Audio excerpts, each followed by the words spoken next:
할렐루야. 이 시간 다 같이 찬송가 303장 함께 찬송 드리겠습니다.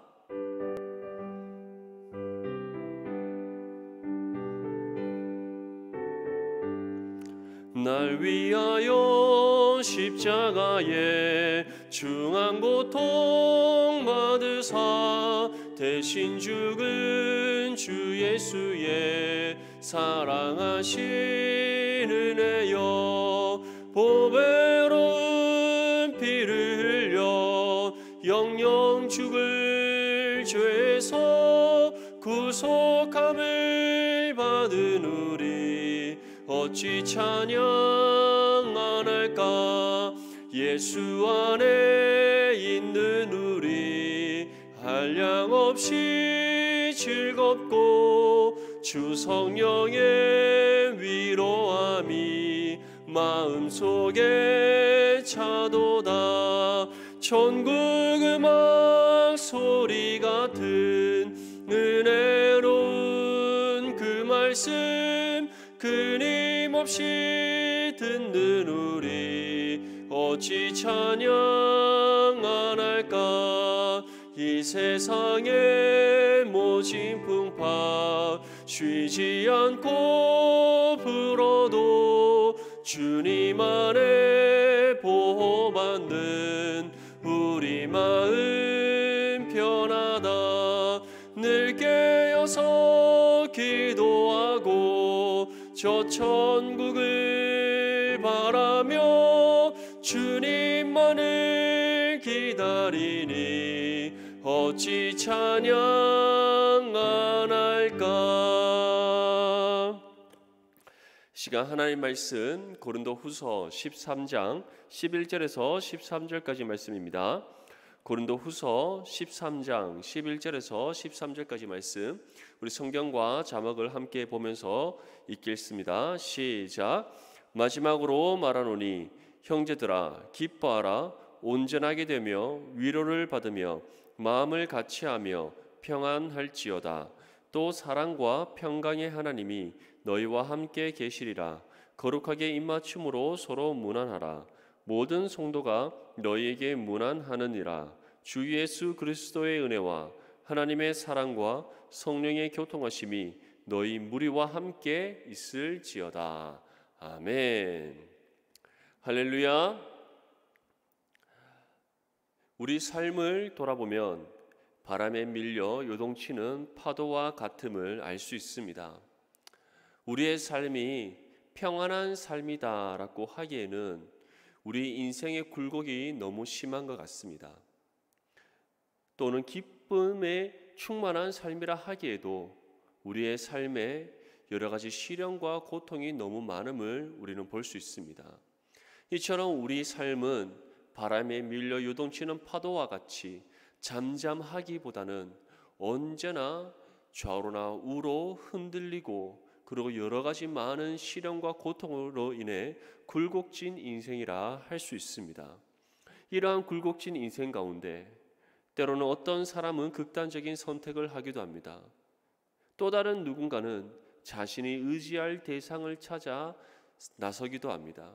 하지만 극단적인 인생의 선택도, 그리고 자신이 의지하고 있는 그 대상도 결코 이 굴곡진 인생의 문제를 해결해 줄 수 없는, 그리고 해답을 줄 수 없는, 그 어떤 것도 해결되지 않는 그러한 삶임을 우리는 알 수 있습니다. 신앙의 삶에도 굴곡이 있습니다. 그 굴곡은 세상 속에서 겪는 고난 때문만은 아닙니다. 때론 교회 안에서 겪는 여러 문제들로 인해 우리 신앙의 삶에 굴곡이 생기기도 합니다. 특히 고린도 교회는 내부적인 문제가 매우 심각했습니다. 서로 당파를 지어서 다투었습니다. 예수파, 바울파, 아볼로파, 베드로파, 그 외에도 성경은 기록하고 있지 않지만 더 많은 파당이 있었을 수도 있습니다.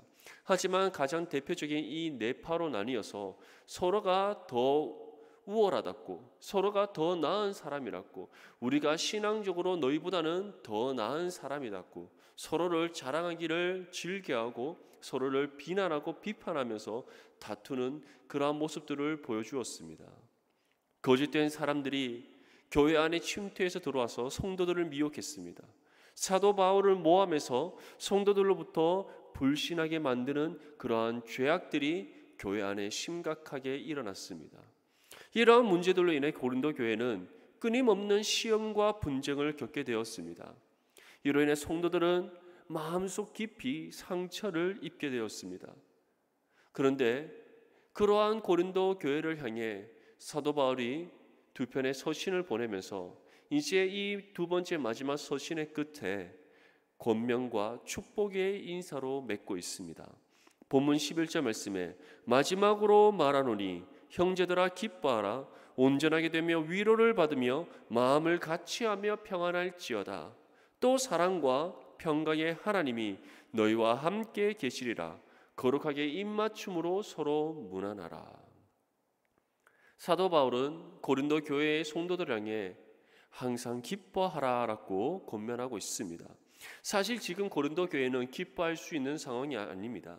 기쁨의 요소를 찾을 수 없는 아주 절망적인 상황 가운데 있습니다. 끊임없는 당파 간의 분쟁과 거짓된 사람들로 인한 여러 가지 많은 문제들이 끊임없이 일어나고 있습니다. 은사주의의 문제, 신비주의의 문제, 바울을 모함하는 문제, 서로 간에 당파를 지어서 싸우는 문제, 거짓된 사람들이 성도들을 미혹하여서 잘못된 신앙의 길로 접어들게 만드는 그와 같은 여러 가지 수많은 문제들로 인해 서로 간의 불신과 불만과 그리고 다툼과 분쟁이 끊임없이 일어나고 있는 그러한 상황 속에 있습니다. 그런데 사도 바울은 그러한 고린도 교회의 성도들을 향해 형제들아 기뻐하라라고 권면하고 있는 것입니다. 이들이 이러한 절망적인 상황 속에서도 정말 신앙의 엄청난 굴곡진 그러한 상황 속에서도 기뻐할 수 있는 이유는 무엇입니까? 왜 사도 바울은 그들에게 기뻐하라고 권면하고 있는 것입니까? 바로 이러한 상황 속에서도 사랑과 평강의 하나님께서 그들과 함께 하시기 때문입니다. 그들과 함께 하시는 하나님께서 사랑으로 그들을 품으시기 때문입니다. 그들의 심령의 평강의 은혜를 베풀어 주시기 때문입니다. 우리 또한 마찬가지입니다. 지금 겪고 있는 우리의 어려움들, 우리의 문제들만 보면 우리는 실족하게 됩니다. 우리 마음의 상처만을 들여다보면 더 큰 낙심에 빠지게 됩니다. 시련의 수렁에 더 깊이 우리는 빠져들기만 할 뿐입니다. 오히려 우리는 이러한 인생의 굴곡진 삶 가운데 여러 가지 우리의 삶의 시련과 고난과 고통 가운데 우리의 눈을 들어 하나님을 바라봐야 됩니다. 우리가 하나님께 모든 것을 내어놓고 능력과 도움을 구할 때 하나님께서 우리와 함께 하시는 그 은혜 가운데 우리를 그 모든 시련과 고통에서 건져내 주시기 때문입니다. 하나님께서는 사랑으로 상처 입은 우리의 심령을 위로해 주십니다. 하나님 평강의 은혜를 베풀어 주셔서 우리로 하여금 믿음 가운데 온전하게 세워주시기 때문입니다.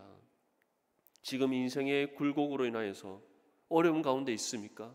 예기치 못한 여러 가지 많은 문제들로 인하여서 여러 가지 고난과 시련과 고통 가운데 있습니까? 그러한 상황 속에서 우리의 눈앞에 놓여 있는 문제를 바라보는 것이 아니라 우리가 입은 상처를 바라보는 것이 아니라 우리의 눈을 들어 하나님을 바라보기를 원합니다. 우리가 눈을 들어 하나님을 바라보며 하나님께 우리의 모든 문제를 내어놓고 하나님의 능력과 도움을 구할 때 사랑과 평강의 하나님, 우리와 함께 하시는 그 사랑과 평강의 하나님께서 친히 우리의 문제를 해결해 주십니다. 하나님 사랑으로 우리의 다치고 헐벗은 심령을 위로해 주십니다. 하나님 평강의 은혜로 우리로 하여금 바람에 밀려 요동치는 파도와 같이 이리저리 흔들리는 것이 아니라 믿음 가운데 굳게 서서 온전하게 하시는 은혜를 베풀어 주실 줄 믿습니다. 본문 13절 말씀에 다음과 같이 전합니다. 주 예수 그리스도의 은혜와 하나님의 사랑과 성령의 교통하심이 너희 무리와 함께 있을지어다. 사도 바울은 삼위일체 하나님의 축복으로 서신을 마칩니다. 우리는 이미 이 복을 받은 믿음의 성도들입니다. 이 복 가운데 믿음의 삶 살아가고 있는 하나님의 자녀들입니다. 그런데 왜 사도 바울은 이 축복의 말씀을 우리에게 전하고 있는 것입니까? 바로 하나님으로부터 받은 은혜와 복을 잊지 않고 기억하도록 하기 위해서입니다. 삶의 고난과 시련과 아픔만을 들여다보면 이전에 받은 하나님의 은혜와 복을 우리는 잊어버리게 됩니다. 은혜를 잊은 성도는 하나님을 바라보지 않습니다. 하나님을 의지하지 않습니다. 오히려 지금 우리가 겪고 있는 어려움, 우리가 겪고 있는 고난과 시련을만을 생각하면서 하나님을 원망할 뿐입니다. 기억할 수 있기를 바랍니다. 우리는 이미 예수 그리스도를 통해 구원받은 믿음의 성도들입니다. 하나님께서 먼저 우리를 사랑하셨습니다. 그리고 지금 또 우리를 여전히 사랑하신다고 말씀하고 있습니다. 성령께서는 구원받은 성도들에게 임하셔서 함께 하십니다. 우리가 진정으로 구원받은 성도들이라면 이미 성령께서는 우리의 심령에 임하셔서 우리와 함께하고 계십니다. 그리고 성령께서 친히 우리의 삶을 주정하시고 다스리십니다. 이러한 은혜와 복을 받은 사실을 잊지 않고 기억하기 바랍니다. 우리가 이 은혜와 복을 받았음을 기억하며 살아간다면, 이 은혜와 복이 여전히 우리 가운데 주어져 있음을 우리가 잊지 않고 기억하며 살아간다면, 그 어떠한 인생의 굴곡 가운데도, 시련과 고난과 고통 가운데도 우리는 실족하지 않을 수 있습니다. 우리의 입은 상처와 헐벗은 우리의 심령을 바라보는 것이 아니라, 우리 눈앞에 놓여 있는 문제를 바라보는 것이 아니라, 오히려 우리의 눈을 들어 하나님을 바라보며 하나님을 의지하고 하나님께 모든 것을 내어놓고 기도로 간구하는 삶을 살아갈 수 있습니다. 사랑하는 성도 여러분, 이미 하나님으로부터 받았고 지금 또 우리에게 베풀어 주시는 하나님의 은혜와 사랑을 기억하기 바랍니다. 그 은혜로 인해 우리 주 예수 그리스도 안에서 항상 기뻐하는 삶을 살아갈 수 있기를 바랍니다. 우리의 모든 문제를 하나님께 내어놓고 기도로 간구할 수 있기를 바랍니다. 그러할 때 사랑과 평강의 하나님께서 하나님 사랑으로 우리의 심령을 위로해 주시고 평강의 은혜로 우리를 믿음 가운데 온전하게 해 주십니다. 이 사실을 기억하며 언제나 하나님 한 분만을 바라보고 의지하며 하나님께 주신 은혜와 복 가운데 늘 감사함으로 영광 올려드리는 저와 여러분들이 될 수 있기를 주님의 이름으로 축복합니다. 이 시간 교회를 위해서, 대구와 나라와 민족을 위해서 주님 이름 세 외치며 함께 기도하겠습니다. 주여, 주여, 주여. 하나님 아버지, 이 시간 교회를 위해 기도합니다. 모든 예배와 모임이 정상화되고 힘써 모이는 교회가 되게 하여 주시옵소서. 성도들의 가정과 기업과 직장 위에 하늘 물질로 채워 주시옵소서. 하반기에는 더욱 기도 응답과 감사가 넘치게 하시고 다음 세대가 불꽃같이 일어나며 부흥하게 하시는 은혜를 베풀어 주시옵소서. 대구와 나라와 민족을 위해 이 시간 주님 앞에 기도합니다. 코로나19의 전국적인 확산을 막아주시고 속히 종식되게 하여 주시옵소서. 나라의 모든 분야가 정상화되고 국민들의 어려움을 잘 이겨내게 하여 주시옵소서. 포괄적 차별금지법이 국회를 통과하지 않게 막아주시옵시고 한반도에 다시는 전쟁이 일어나지 않으며 자유평을 통일되게 하시는 은혜를 베풀어 주시옵소서. 한국교회 예배가 다시 회복되고 힘써 모이게 하시는 은혜를 베풀어 주시옵소서. 하나님, 우리의 인생은 여러 가지 많은 문제들로 인해 굴곡진 삶이라 할 수 있습니다. 그러함에도 불구하고 우리가 기뻐할 수 있는 이유는 사랑과 평강의 하나님께서 우리와 함께 하시기 때문인 줄 믿습니다. 하나님께서 이미 우리에게 베풀어 주신 은혜와 복을 우리가 잊지 않고 기억하며 날마다 감사함으로 하나님께 영광 올려드릴 수 있도록 도와주시옵시고, 우리의 삶의 그 어떠한 상황 속에서도 믿음 잃지 않고 하나님의 능력과 도움을 구하며 우리의 심령을 위로하시고 믿음 가운데 온전하게 하시는 그 하나님의 사랑과 평강의 은혜를 받고 누리는 믿음의 삶 살아가게 해 주시옵소서. 예수님의 이름으로 기도드립니다. 아멘. 사랑하는 성도 여러분, 오늘 하루도 우리 주님 안에서 믿음으로 승리하시기를 축복합니다. 감사합니다.